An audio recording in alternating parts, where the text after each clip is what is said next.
8,850 meters, the mountain has stirred the imagination and courage of man for centuries. Hundreds have died trying to climb to its summit, and now a city slicker with a borrowed sleeping bag but a lot of heart is about to attempt to trek to its third base camp. This is the Everest Podcast.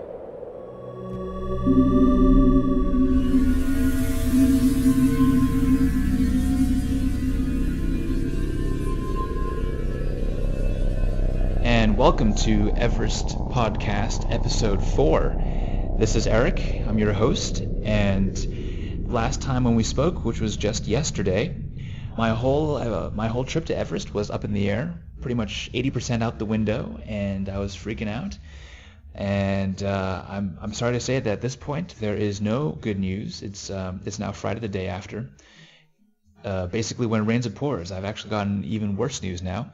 Spoke with my travel insurance company, and it turns out that I may very likely not even be covered for this really unfortunate event. As it turns out, there is no explicit clause or text or anything in my insurance policy that states that I would get any kind of coverage when a government prevents me from completing my itinerary. Go figure.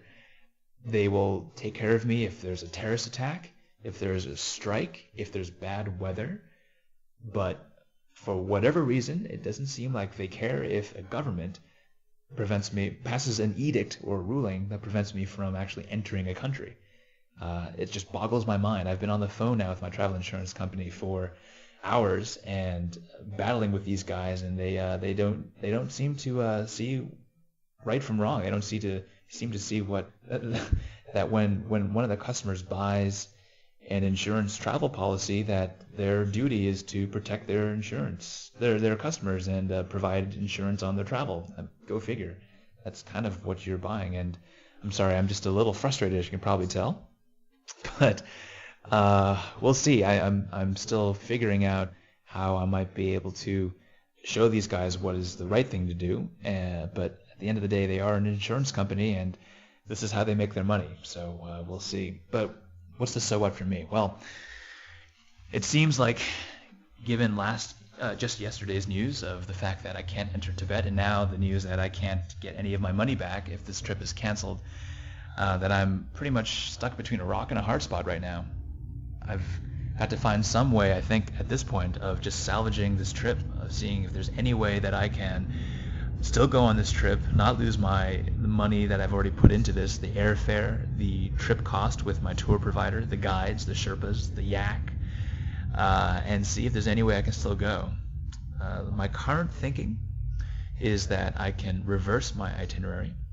I'm sorry, I haven't even, I think, provided an itinerary for you guys. It's online, but my original itinerary was actually to fly from the States into Lhasa in Tibet, spend a few days there touring around, but more importantly, acclimatizing as well. Lhasa is already about just over 12,000 feet high, so it's a great way for me to start building some more red blood cells and getting used to the high altitude and making sure that once I get to Everest, I don't completely pass out. So the original itinerary was to actually start in Lhasa, then drive to Everest with 3 or 4 stops along the way, overnight stops, to slowly acclimatize again, and also visit some of the more impressive and famous Buddhist temples along the way, the Friendship Highway towards Everest.